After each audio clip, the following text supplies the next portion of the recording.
Oke, silakan teman-teman lihat di bagian situ. Nanti apa namanya?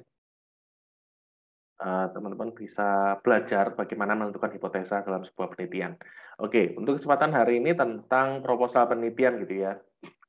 Jadi kalau mau overview singkat, sebenarnya isinya bab 1 gitu ya. Ini biasanya pendahuluan kan bab 1, proposal kan bab 1, 2, 3 ya. Bab 1, 2, 3. Nah, di bagian bab 1, 2, 3 ini memang misalkan di bab 1 itu biasanya tentang fenomena-fenomena secara umum. Bentar. Eh, KSK udah masuk belum? Atau kelompoknya KSK? Bentar.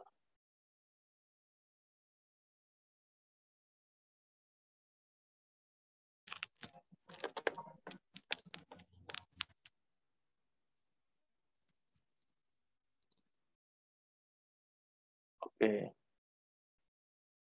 Aldi Fitrian, Lola Maria. Sudah ada kayak tadi aku ngeliat sekilas. Belum ada sama sekali ya yang dari kelompok ya? Hmm, Gimana nih mereka? Oke.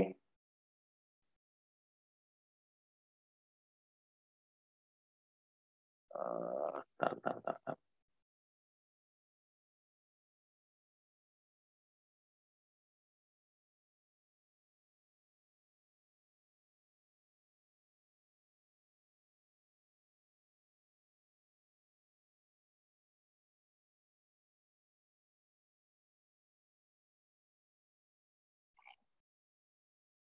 Oke. Nah, pembahasan pada bab ini kan sebenarnya berfokus pada model-model penelitian ya, terutama. Jadi beberapa jenis penjelasan terkait dengan statistik deskriptif dan lain sebagainya. Eh, jadi gini, sebenarnya dari kemarin-kemarin itu kan sebenarnya kita mulai belajar satu-satu. Pertama, tentang mencari masalah, menentukan masalah. Mau itu phenomenon based atau research based gitu ya. Nah, kalau phenomenon based enaknya kalian langsung dapat di lapangan. Teorinya mungkin yang agak lemah gitu ya, tapi kalau teori based enaknya kalian udah dapat teori yang jelas, tapi memang bisa jadi fenomena yang ada itu nggak relevan atau belum terjadi, bisa jadi gitu ya. Tapi kayak di Indonesia itu hampir seluruh fenomena sosial selalu terjadi ya. Jadi menurutku bukan masalah yang besar juga untuk kita mulai berangkat dari teori gitu ya.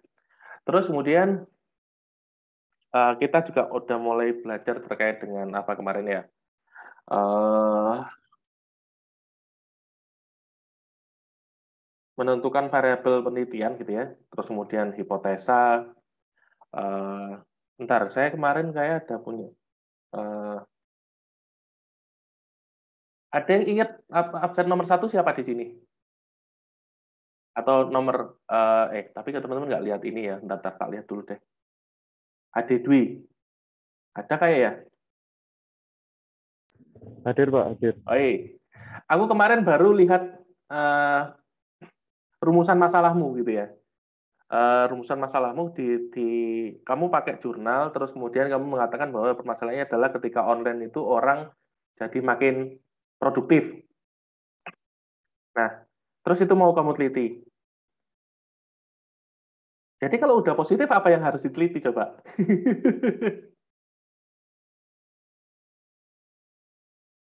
Eh, Lebih ke mungkin apa ya Pak buat hmm, nah saya tuh bingung ya kemarin tuh saya nyari jurnal yang negatif cuman Mm-mm.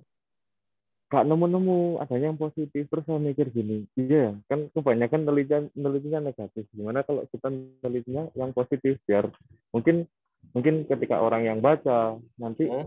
dia bisa menerapkan kayak oh begini ya kok. Oh, selama ini mungkin yang rasa dia kerja di online itu kayak menurun, dia langsung Mm-mm.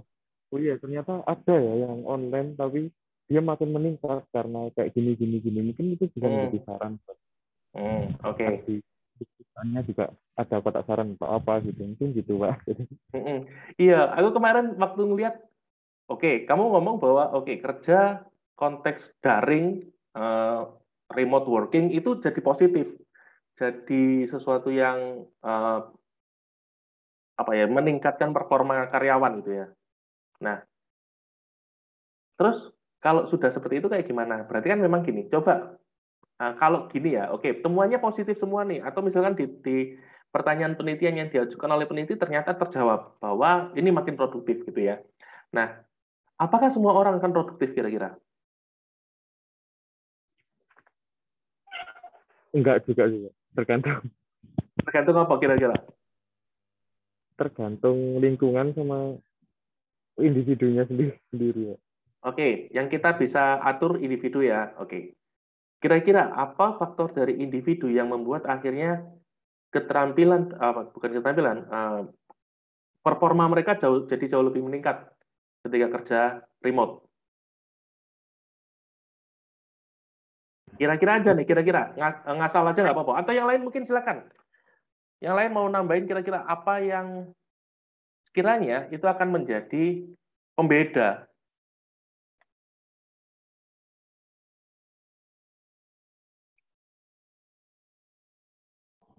Mungkin gini Pak, kan di situ dijelaskan kan kayak ada individu yang tiap harinya ketika offline itu dia harus berangkat pagi dan dia tuh agak susah bangun pagi gitu. Nah, di online ini kan ketika ada remote itu kan kita bisa mengatur jam kerja kita.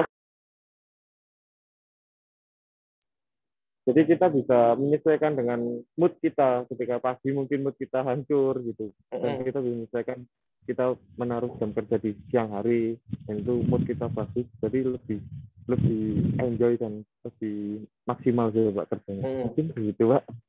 Oke. Nah, ini kan berarti tadi dia mungkin ini kan sisi positifnya ketika remote working. Jadi menghemat waktu perjalanan, terus kemudian menyesuaikan jam kerja, menyesuaikan bangun tidur gitu ya. Otomatis lebih optimal untuk bisa kerja gitu ya. Nah, oke. Kira-kira faktor mungkin yang lain ya. Kalau Ade udah kira-kira apa yang membuat seseorang yang awalnya oke, pasti kalau ini ngomongnya meningkat gitu ya, pasti ada yang stagnan atau bahkan menurun. Gitu ya. Ada yang meningkat, ada yang menurun. Nah, kira-kira nih, kenapa ada orang yang kinerjanya justru menurun ketika di kondisi remote atau kondisi remote working gitu ya. Kira-kira apa nih? Kira-kira, kira-kira aja.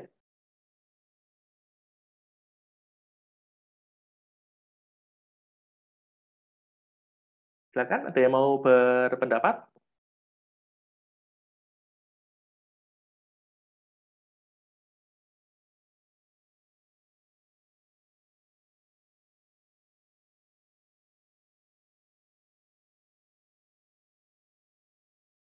Oke, kira-kira nih, kira-kira. Aku kasih clue deh, aku kasih uh, ini.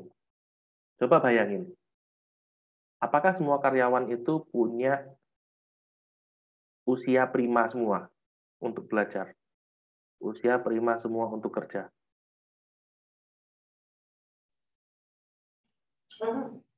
Sepertinya enggak, Pak. Oke, sepertinya enggak. Ya, oke. Kalau misalkan enggak, kira-kira nih, apakah mereka punya keterampilan untuk memaksimalkan remote working enggak kira-kira? Enggak semuanya. Enggak semuanya juga. Oke.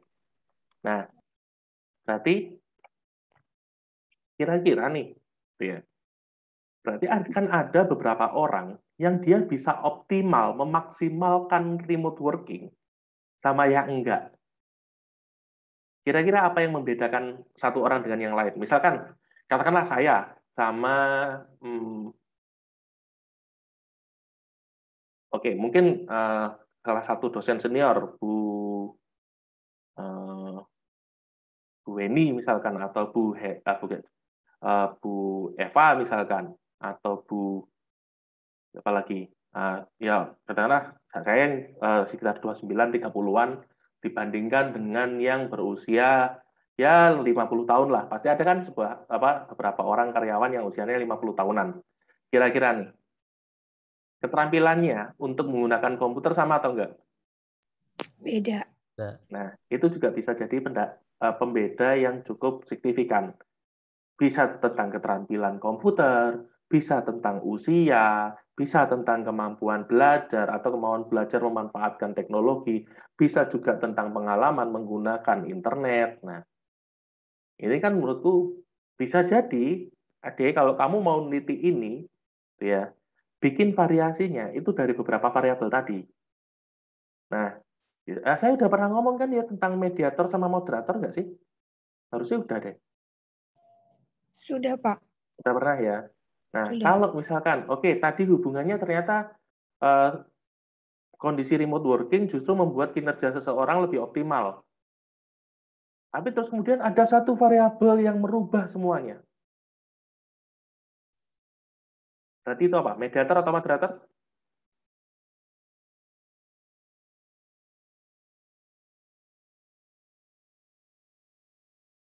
Ayo, ingat-ingat lagi. Ini mediator apa moderator? Yuk, Valeria Risma. Kayak on cam, off cam, apa? On mic, off mic, on.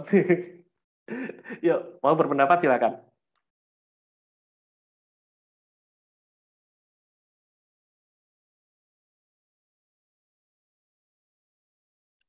Oh, dari tadi saya ngomong. Ini nggak kedengeran suaranya. Oh, oke. Moderator, oke.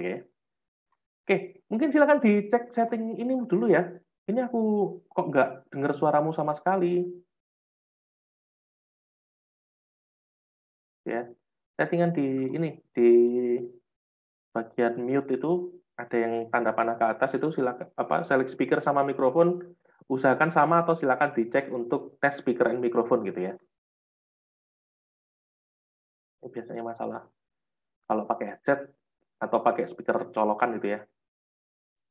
Oh, ya nggak apa-apa, Ade. Oh, putus-putus. Oke, nanti ini ya, cek di rekaman aja ya. Nah, oke, Valeria Risma ngomong, moderator. Ada yang mau berpendapat lagi? Saya punya pendapat beda, silakan. Sama Sama. sih Pak moderator. Soalnya kan Oke. yang mempengaruhi kuat atau lemahnya itu, Pak. Tadi siapa selain Kevin tadi? Yang sempat ngomong Lutfi. oh Lutfi Ayu ya. Oke oke oke. Nah, oke. Kalau ini baru nih moderator. Karena ketika satu variabel datang, tes dia merubah hasil, men-tweet hasil. Ya, memutarbalikkan hasil. Bisa jadi memutarbalikkan loh ya, bisa jadi memutarbalikkan. Atau mengubah, memberikan penjelasan lebih lanjut gitu ya. Nah, oke. Berarti ini salah satu contoh bagaimana kalian menemukan variabel penelitian dari penelitian yang sudah ada. Jadi kamu harus bikin dua variabel, kamu harus bikin tiga, kalau teman-teman di Unmer dua variabel oke ya. Tapi kalau misalkan ketemu dosen nih yang ribet gitu ya, mintanya tiga variabel, ya udah tambah aja mediator atau moderator. Cara nyarinya seperti ini, gitu ya. Oke. Terus tadi yang dibahas oleh kelompok kan sebenarnya tentang jenis-jenis penelitian ya. Jadi ada, kayak Lola Maria udah ada ya. Lola Maria tolong ini ya, tolong dikirimkan PPT-nya ke WA ya, ke WA grup biar aku bisa lebih enak ngelihatnya. Karena kan nggak enak tuh harus nyari-nyari menit ke berapa gitu ya. Oke, tak tunggu. Nah, jadi memang teman-teman tolong hati-hati dalam beberapa peneliti. Gini, sorry to say, kita adalah salah satu jurusan yang punya metode penelitian paling banyak. Ada kuanti, kuali, eksperimen. Kalau di UM sih itu diajarkan terpisah ya. Terus kemudian nanti kalian juga harus menyusun instrumen psikologi. Ada konstruksi alat ukur. Nggak tahu sih sekarang istilah apa, konteks, kontur. Ada nggak sih di kurikulum kalian, teman-teman, yang UM? Aku agak lupa. Istilahnya PIP itu jadi satu semua atau kalau dulu itu ada 3 mata kuliah sendiri untuk menyusun instrumen. Terus apa lagi ya? Akhirnya terkait dengan metode penelitian itu kita agak ribet, gitu. Nah, dan kebanyakan yang diminta itu adalah penelitian-penelitian yang sifatnya correlational atau eksperimental, bukan yang ini ya, bukan yang sifatnya itu deskriptif. Kalau deskriptif itu pasti jadi salah satu bagian penjelasan dalam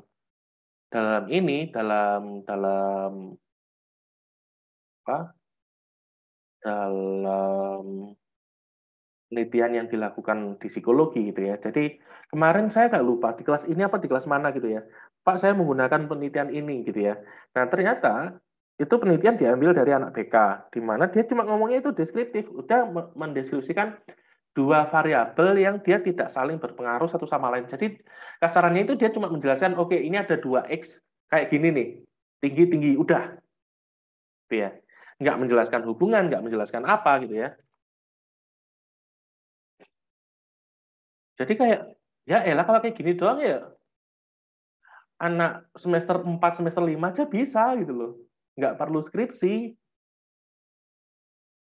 Tuh, download.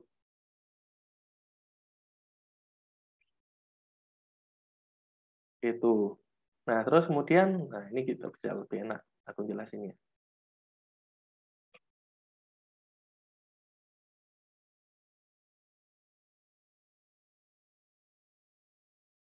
Apalagi ya tadi ya, latar belakang, rumus masalah, komponen teori. Oh ya, penelitian kuantitatif itu yang apa ya, perbandingan kausal ini oh ini sebentar.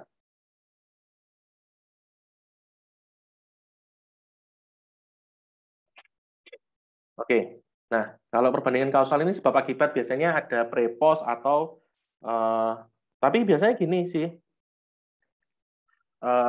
Perbandingan kausal ini biasanya teknik analisisnya pakai regresi nantinya.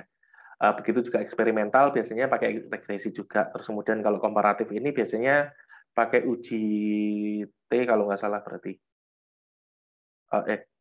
Oh iya sih, oh iya, sorry. Sebab akibat, terus komparatif ini biasa prepos itu terhadap satu kelompok, tindakan, korelasi, hubungan. Nah, biasanya kalau deskriptif jarang banget dipakai, terus kemudian kalau survei, nah ini survei, apa sih? Oh ya, survei ini salah satu cara untuk ini ya, mengumpulkan informasinya ya, terus kemudian komparatif, perbedaan antara dua kelompok variabel, sebab akibat. Nah, biasanya yang disebut sebagai teman-teman mungkin ketika buka SPSS ya, buka SPSS kan ada yang istilahnya one tail sama two tail.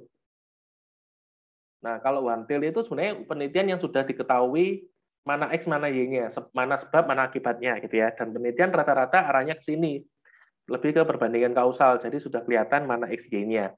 Kalau nggak, sangat jarang sekali kalau penelitian itu yang sifatnya korelasi two tail. Jadi sebenarnya penelitian yang paling mendasar itu korelasi sebenarnya. Deskriptif. Deskripsi dulu paling sederhana, jelasin tinggi, rendah, sedang, klasifikasi, cuma itu doang. Terus korelasi terus kemudian komparasi perbandingan kausal ini. Komparatif sama perbandingan kausal ini di lebih advance lagi ke eksperimental, adanya kontrol gitu ya. Penelitian tindakan ini sebenarnya ini lebih tren di anak pendidikan, biasanya ini sering disebut sebagai PTK, penelitian tindakan kelas gitu ya. Jadi ini sifatnya itu apa ya, lebih ke arah kita menguji cobakan metode, ya, metode pembelajaran dan lain sebagainya, itu biasanya lebih pakai PTK. Tapi saya kurang paham ya, maksudnya teknik analisis data di PTK itu seperti apa? Karena ketika saya dengar penjelasan itu kok menurut saya sangat sederhana gitu ya. Jadi perbandingan antara dua observer yang membandingkan sebuah metode. Sudut pandang observer, bukan si penerima manfaat alias si siswanya, misalkan kayak gitu. Terus eksperimental sudah jelas. Kalau pure berarti ada randomisasi. Eksperimen lemah, oke.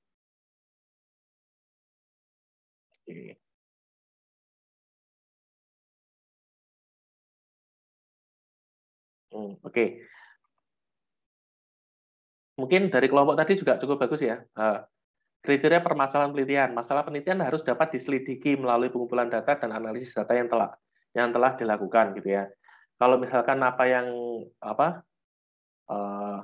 pengalaman subjektif, ya nggak pakai kuanti gitu ya, pakainya kuali. Terus masalah yang diteliti harus memiliki arti yang penting baik dari latar belakang teori maupun praktek gitu ya. Oke, penelitian memiliki sumber yang diperlukan, jadi ada source-nya. Nggak boleh kalian bikin teori sendiri gitu ya. Penelitian sudah mempertimbangkan suatu kondisi atau keadaan waktu berbagai kendala yang akan timbul dari pelaksanaan penelitian yang akan dilakukan si peneliti. Nah, ini biasanya pentingnya etika dalam penelitian gitu ya. Jadi sebenarnya mungkin kalau teman-teman sudah pernah lihat ini kok belum sih contoh apa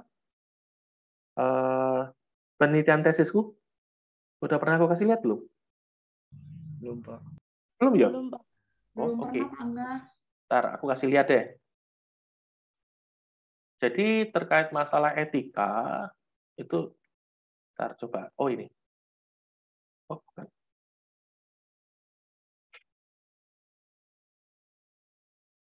Oke.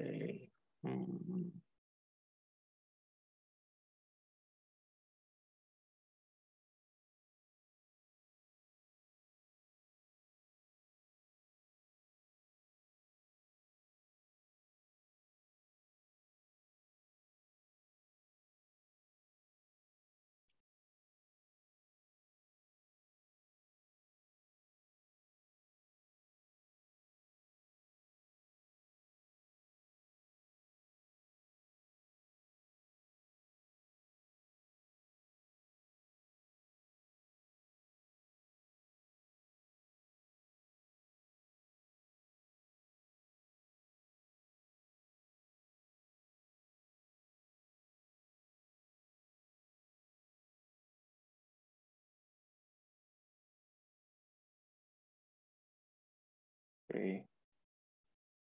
Harusnya ada di sini sih.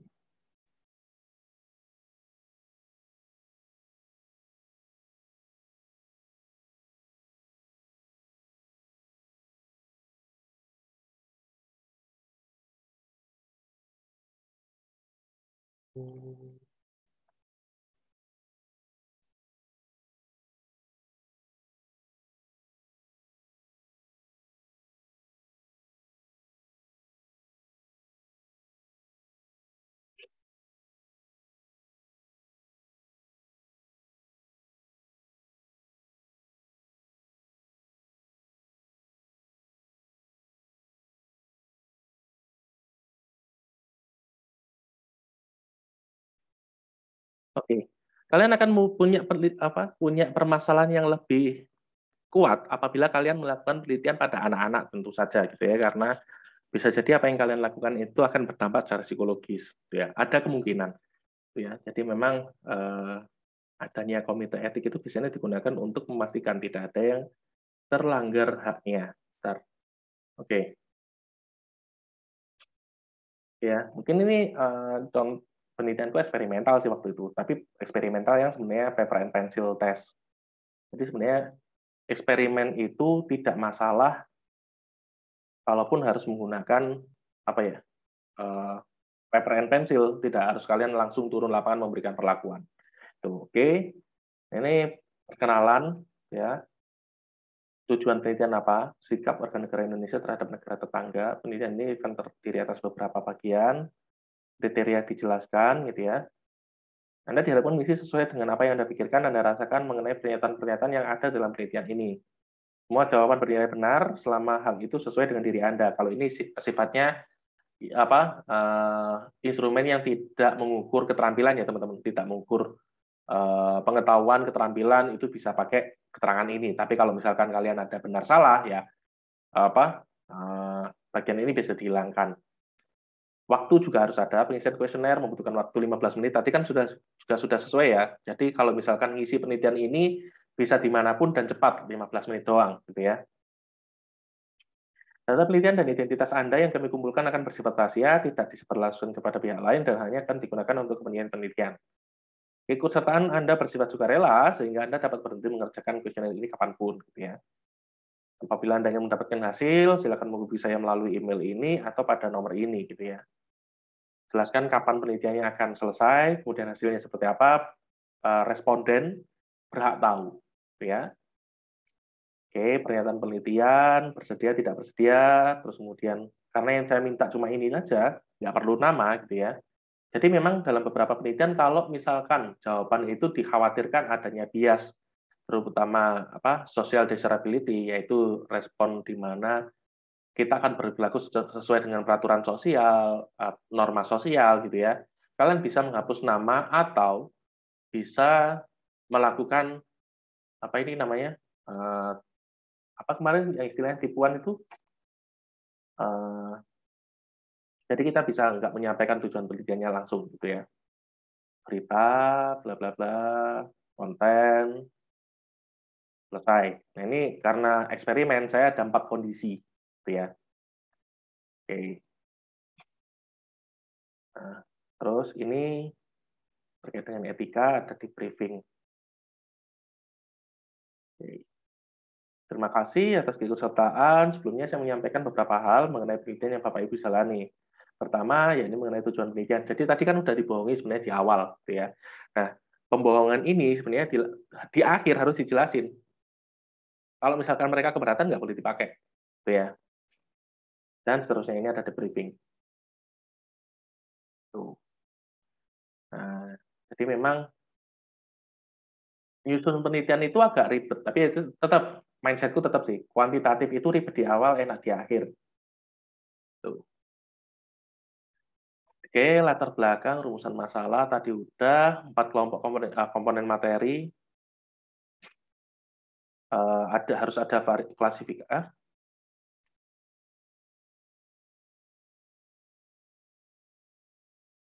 Oh, pengelompokan gejala atau fakta. Oke. Nah, teman-teman mungkin gini aja, lebih enak kalau saya tampilin juga. Mungkin menambahkan dari penjelasan kelompok gitu ya. Oke.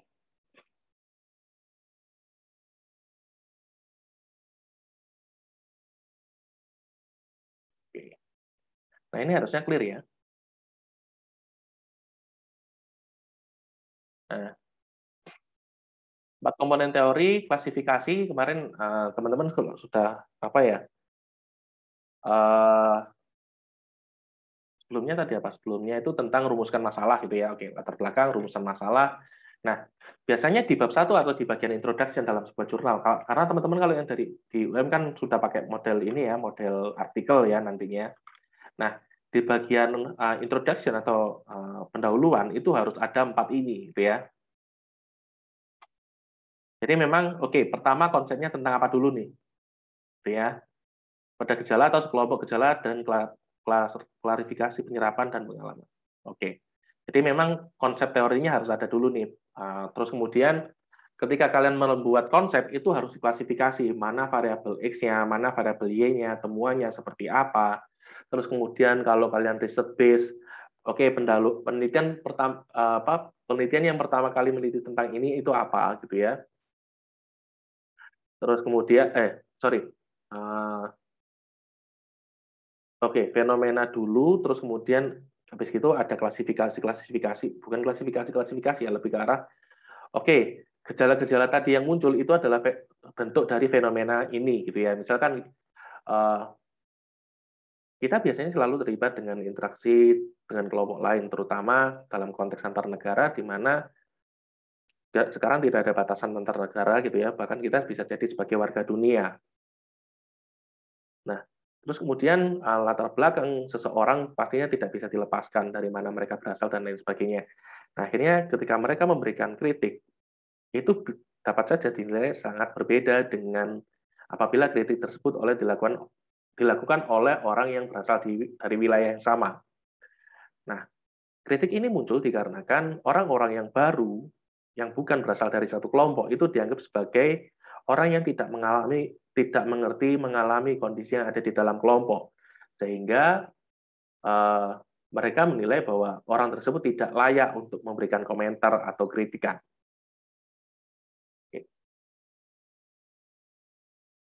Fenomena ini disebut sebagai intergroup sensitivity effect, di mana teori ini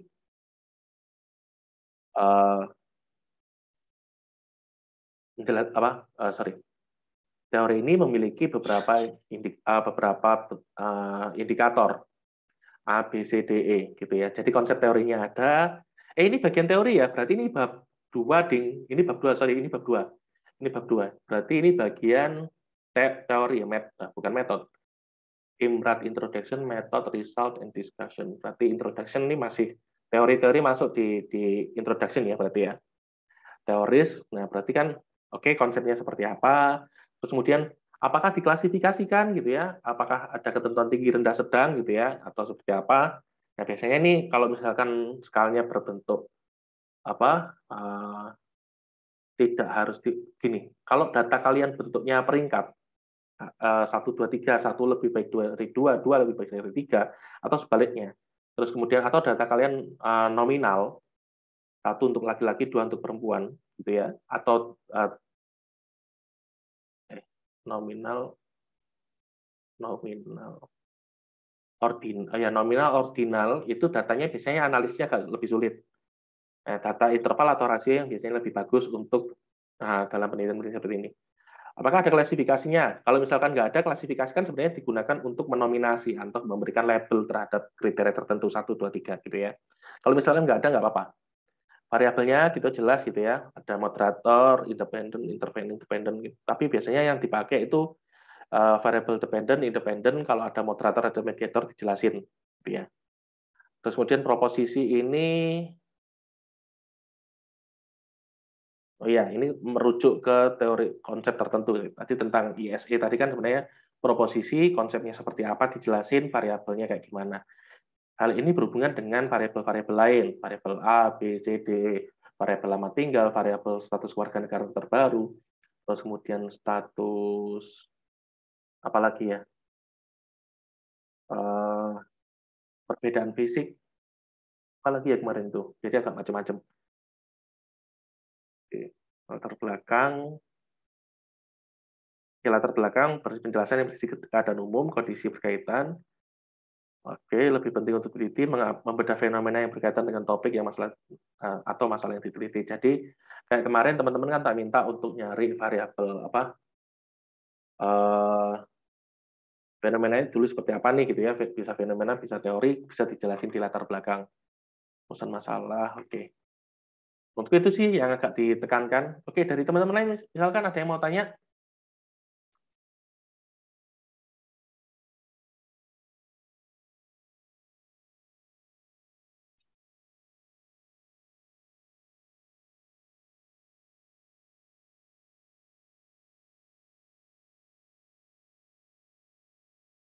Nggak ada? Apa kalian sepaneng sama UTS?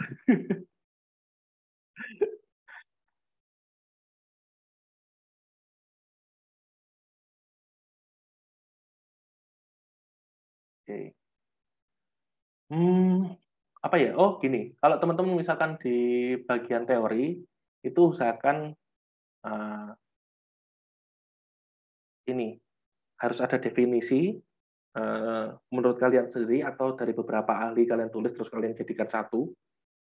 Terus aspek-aspeknya, ya, aspek atau dimensinya kalau misalkan pakai dimensi, tapi kalau menurutku silakan teman-teman cari penelitian yang menggunakan aspek aja, biar statistiknya lebih mudah gitu ya, karena analisis menggunakan dimensi itu sebenarnya bisa dipecah. Jadi kalau teman-teman misalkan menemukan teori yang jelas dia men-state bahwa itu dimensi, bentar, aku udah jelasin masalah beda aspek sama dimensi kan ya harusnya di kelas ini. Udah, Pak. Udah ya, itu ulang-ulang banget tuh.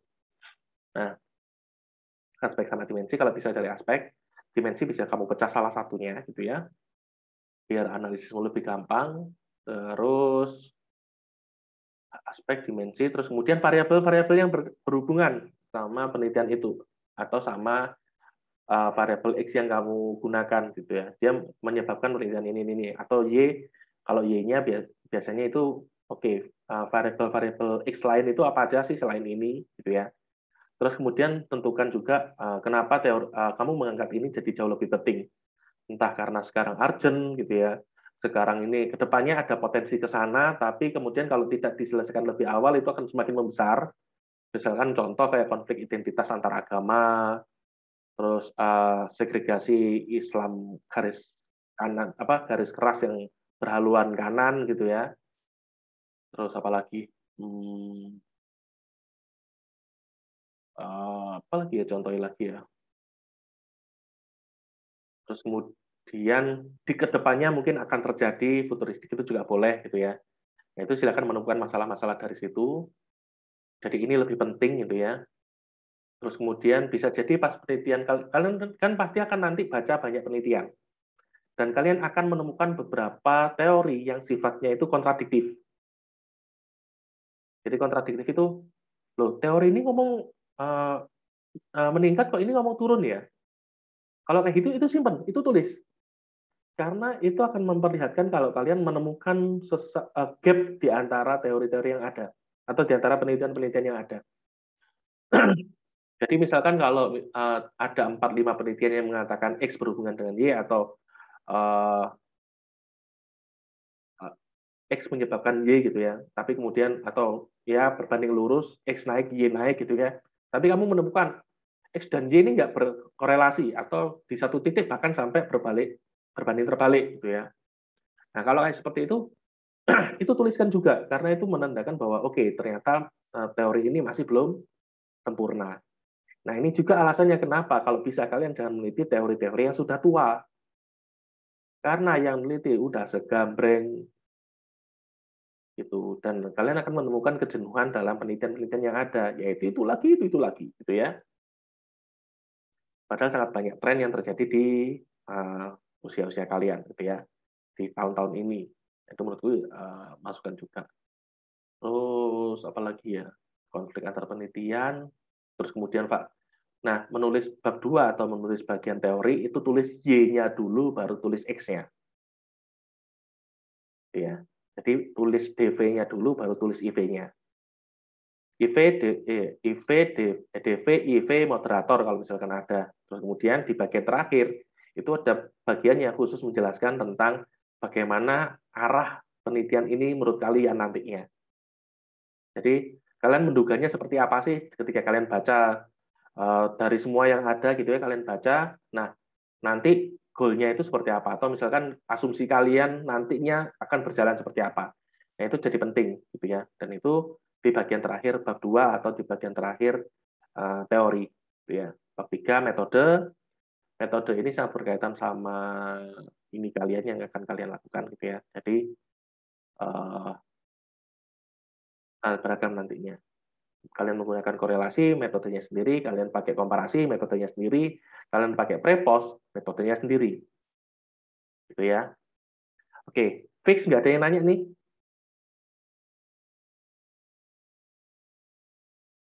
Oke, kalau emang nggak ada yang nanya, mungkin teman-teman kalau misalnya ada yang mau diskusi masalah proposal PKM, silakan teman-teman menghubungi saya di luar jam gitu ya, karena ini atau misalnya mau kalau sekarang kayak kalian nggak akan fokus gitu ya, karena mau fokus sama UTS yang lain, jadi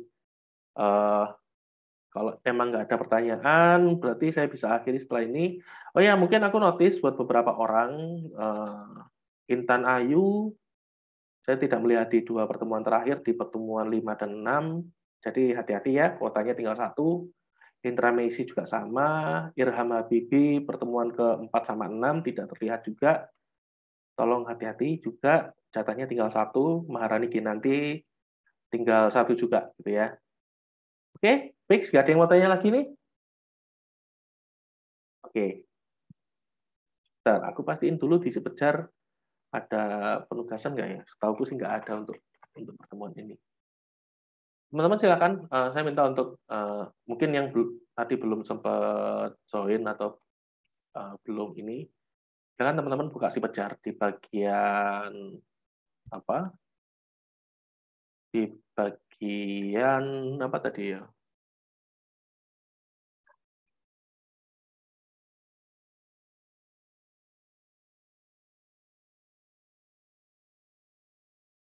Aku agak lupa. Antara sampling dan variabel penelitian atau hipotesis gitu ya. Oh, bentar. Kita pastiin dulu deh. Oh, bukan hipotesis. Sorry.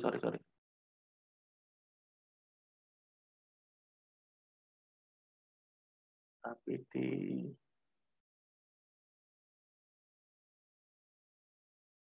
sampling dan variabel penelitian, sampling dan variabel penelitian di situ teman-teman silakan ada apa ya, di bagian pertemuan 5 di bawah video itu saya ada link kecil, silakan itu diklik dan dilakukan gitu ya, dijawab. Terus ini nggak harus hari ini sih, kalau teman-teman nganggur, mungkin yang dari Unmer kan belum musim-musim UTS ya, mau ngisi dulu silakan ya. Apalagi penelitian, oke.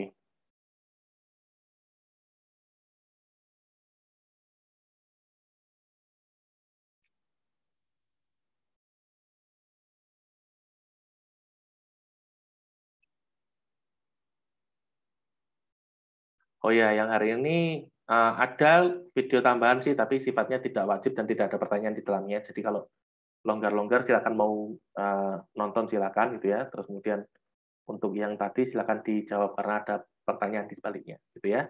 Oke, sekian aja kalau misalkan nggak ada yang bertanya lagi, bentar. Kalau misalkan nggak ada yang bertanya lagi, berarti bisa saya akhiri. Semoga bermanfaat, semoga lancar untuk teman-teman UTS-nya gitu ya. Tapi bisa saya akhiri. Sekian, selamat pagi. Wassalamualaikum warahmatullahi wabarakatuh. Waalaikumsalam warahmatullahi wabarakatuh. Pagi, Pak. Yuk. Terima kasih, Pak. Waalaikumsalam. Terima kasih Pak Angga.